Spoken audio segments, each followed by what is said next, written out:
So welcome back, everybody, to part, what would this be, 5, I guess it is?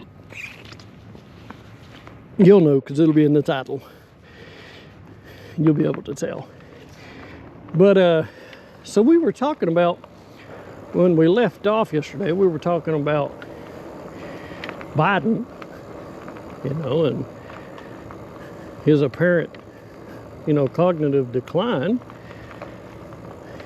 And I mean, for somebody who was a Democrat, you know, once upon a time, you know, I'm kind of, you know, I'm no longer, obviously, which I think, you know, a lot of people are in my shoes, to where, you know, we were, but then the Democrat Party ran off and left us. It's like we were the left, and now what are we now? The left of the right, you know? It's like they went so far off the reservation here that, you know, most of us can't.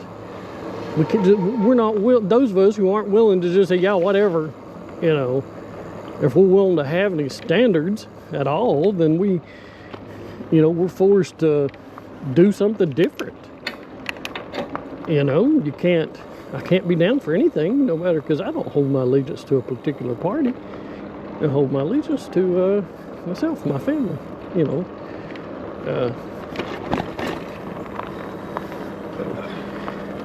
As it was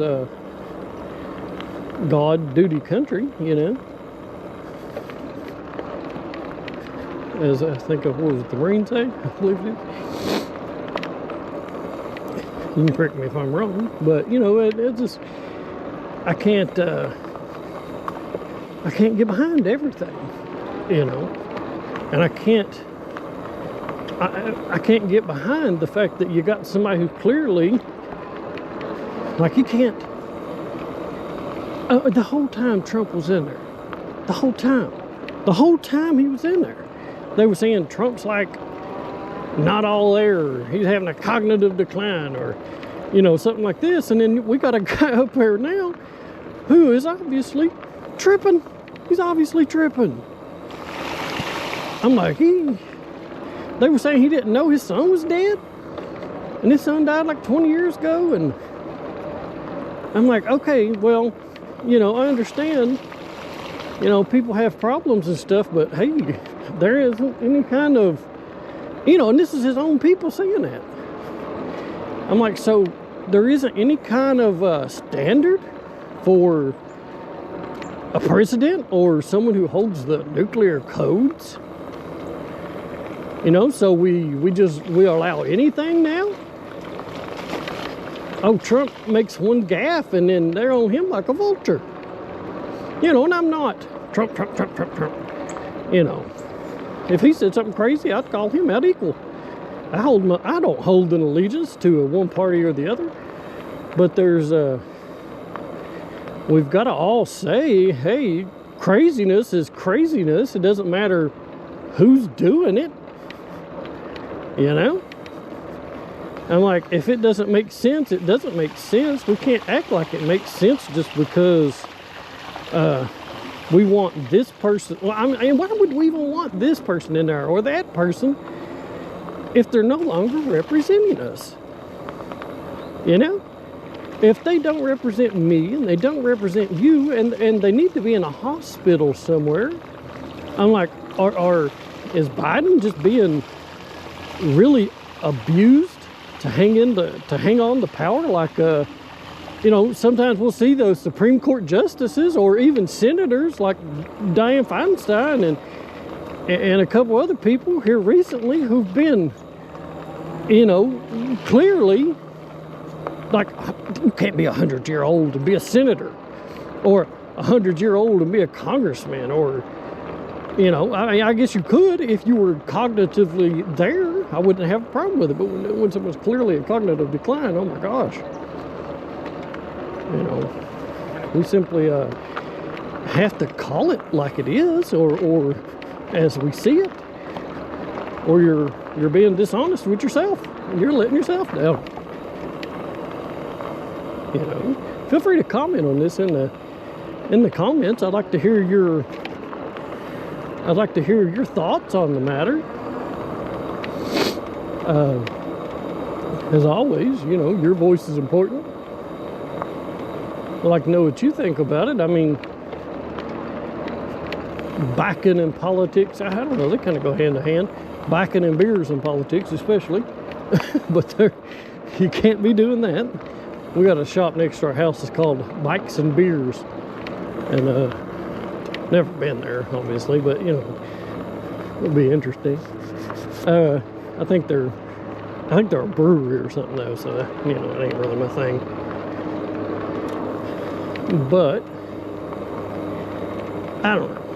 It's just, I'm sure a lot of you guys have been, you know, run off and left, and we see, you know, one thing I can't get behind is the crime. I'm like, okay, we had a bunch of immigrants the other day, and you know, nobody's against legal immigration, you know. Nobody is. I don't know anybody that's like, oh, we shouldn't have nobody coming in. That's we all came in at one point in time, you know, or our ancestors did, and that's fine. But you know, if I was to move to France, or if I wanted to move to Spain or somewhere like that, I would fill out the paperwork and send it in and wait until they told me something. I wouldn't just be like, oh, I'm gonna get on a boat or just fly there and just be there. You know, and if I tried, they would be like, get out. You know, so I mean, you got to have laws, of course. Everybody has laws for a reason. It's not an absurd thing to want to have some kind of laws, you know, regarding immigration. Even for the immigrants that's here, this is, you know, really to protect a lot of their status too, because if you know, if we had such an influx that our system couldn't support it and caused an economic collapse or something, they would suffer as much as we would. You know, they'd be having to try to find a way back. You know, if this got as bad as where they're from, they'd be wanting to go back to there. Which, you know, there might be somebody trying to go with them if everything falls apart. But, you know, it's for their protection as well as ours. But we see, you know, we had 5 of them beat up a police officer in New York City and really just beat tar out of the guy, and then they let him right back out. You know, on your left. And then they, not only did they let him out, so they let him back out, and then they done flipped off the camera people as they left. Really just to, I guess, try to rub it in. I don't know what their goal is or what they were trying to accomplish by doing that, but really didn't help their cause any. Or, you know,